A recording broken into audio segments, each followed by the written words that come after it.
మనం ఇంట్లో వాళ్ళు నిలబడితే మన ఇంట్లో వాళ్ళే ఓటేయరు. అలాంటి వ్యక్తులు బోల్డంతమంది ఉన్నారు ఇక్కడ. కన్విన్స్ చేయలేం, ఒక లక్షల మందిని కల్పించి కన్విన్స్ చేయలేం మీరు నాకు ఓటేయండి అని. ఒక విషయం మీద ఆర్గ్యుమెంట్ చెప్పాలి. ఇది ఎందుకు రైటు, ఇది ఎందుకు సరైంది, ఇది ఎందుకు సరైంది కాదని చాలా స్పష్టంగా చెప్పగలిగేంత ఎబిలిటీ ఉండాలి. Convincing ability, debate ability, negotiating ability. నేను దశాబ్దం పాటు నలిగి అవమానాలు పడి పిచ్చి పిచ్చిగా మాట్లాడుతున్నా, అన్నీ దేనికి భరిస్తాం? ఇవన్నీ ప్రజలు బాగుండాలి మనకి. ఒకసారి ఒక ఎమోషనల్ గుడ్డిగా నమ్మేస్తాం మనం అందరం. అవన్నీ మారాలి. ఇవన్నీ మనకున్న ఇండివిజువల్గా వెళ్తే ఏం జరిగి ఉండేదంటే ఖచ్చితంగా మనం కొన్ని సీట్లు సాధిస్తాం, అనుమానం లేదు దాంట్లో. ప్రభుత్వంలోకి అడుగు పెడతాం లేదు నాకు తెలియదు. నేను పోయినసారి జరిగిన దీని పరాభవం అనండి, దెబ్బనండి, ఓటమి అనండి, అది నన్ను చాలా ఆలోచన తీరు మార్చుకునేలా చేసింది నన్ను. పోనీ జగన్ అనే వ్యక్తి కూడా తెలుగుదేశాన్నే టార్గెట్ చేసి మనల్ని వదిలేస్తే మేబీ ఒంటరిగా పోటీ చేసేవాడిని ఏమో. జగన్ తాలూకు చాలా కీలకమైన లక్షణం ఏంటంటే ఎవరిని స్పేర్ చేయడం. అతను సొంత చెల్లినే స్పేర్ చేయని వాడు మనల్ని ఎలా స్పేర్ చేస్తాడు?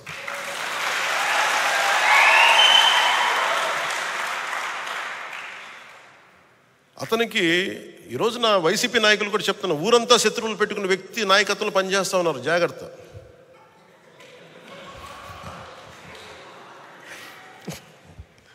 లేదు, ఊరంతా శత్రువులు అతనికి, జాగ్రత్త. మీరు అతని కింద నడుస్తూ ఉన్నారు, మీరు ఆయనకి నాయకత్వం కింద. రేపొద్దున మీ కష్టాలు వస్తే మళ్ళీ పవన్ కళ్యాణ్ దగ్గరికి రావాలి, గుర్తుపెట్టుకోండి.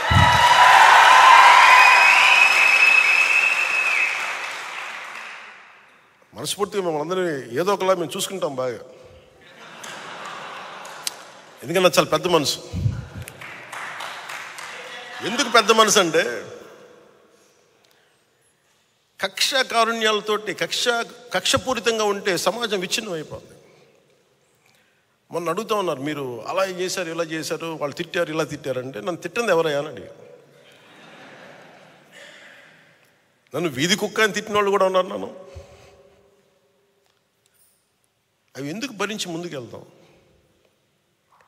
నన్ను పచ్చిబూతులు తిట్టిన వాళ్ళు క్షమించడం అనేది మానవ ధర్మం కదా అంటారు.